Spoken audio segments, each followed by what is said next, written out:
Evening అందరికీ నమస్కారం. వీరభద్రుడు తమిళ్లో కరుపు అంటే ఏమంటాం, ఒక ఎమోషన్. అలాంటి ఎమోషన్కి ఏమాత్రం తగ్గకుండా మన తెలుగులో మనకి సుపరిచితమైనటువంటి దేవుడు, దైవం, వీరభద్రుడు టైటిల్గా పెట్టుకుంటూ వస్తున్నటువంటి ఈ సినిమా డెఫినెట్గా ఇందాకే ట్రైలర్ చూశాను. అంతకుముందు నాకు కథ తెలుసు.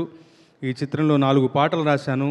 ముఖ్యంగా క్లైమాక్స్లో వచ్చే పాట ఫస్ట్ తమిళంలో రిలీజ్ అవ్వగానే విని నేను చాలా ఏమన్నా ఉద్వేగభరితంగా ఫీల్ అయిపోయి ఆ సౌండ్ని, ఆ ట్యూన్ని, ఆ కంటెంట్ని మ్యాచ్ చేయాలని చాలా పరిశ్రమించి thanks to the production team. నేను అంత ఫాస్ట్గా రాయాలనుకోను. నాకు తగినట్టుగానే మంచి టైం ఇచ్చి 4-5 రోజులు టైం ఇచ్చి మంచి అవుట్పుట్ తీసుకున్నారు నా దగ్గర నుంచి. అలాగే స్వామి వేట ఇదనే పాట అయితేనేమి, ఫాదర్ డాటర్ మధ్య వచ్చే ఎమోషన్ పాట అయితేనేమి, ఇంకొకటి సినిమాలో రిపీటెడ్గా వచ్చే ఒక పాట, మంచి ఇంపార్టెంట్ సిచ్యువేషన్లో పాట. ఐ థింక్ సినిమా రిలీజ్ తర్వాత రిలీజ్ అవుతుంది ఆ పాట. ఈ 4 పాటలు రాశాను. నేను చాలా ఎంజాయ్ చేస్తూ కొత్త నగరంలో కొత్త sensation Sai Abhyankar. What a sight కనుల పండుగగా ఉంది ఆ దృశ్యం. అన్నదబ్బుల్ని ఇద్దరిని పక్కపక్కనే చూస్తూ ఎప్పుడు కూడా సూర్య గారిలోను, కార్తీ గారిలోను వాళ్ళు తెలుగు సినిమాని ప్రమోట్ చేసే విధానం చాలా గొప్పగా ఉంటుంది.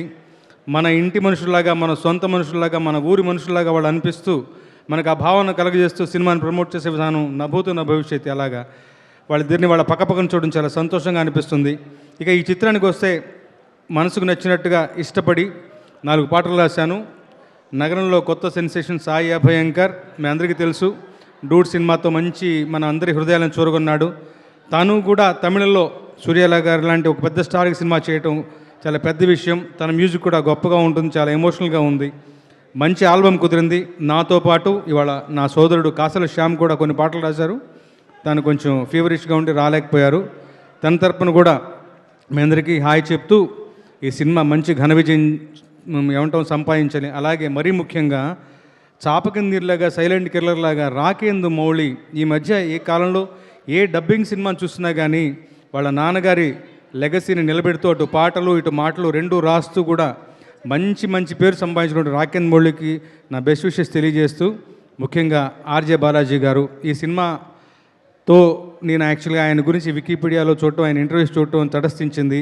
Sir what a journey. 17 ఏళ్ళుగా మీరు ఆర్జేగా పనిచేసిన తర్వాత రకరకాల రూపాంతరాలు చెంది చివరికి సూర్య గారు లాంటి హీరోయిన్ డైరెక్ట్ చేస్తూ మీరు విలన్గా నటిస్తూ నిజంగా మీ ప్రస్థానం చాలా inspirational sir. I sincerely wish all the very best to the film. Thanks for the opportunity once again. ఉంటాను. Good night.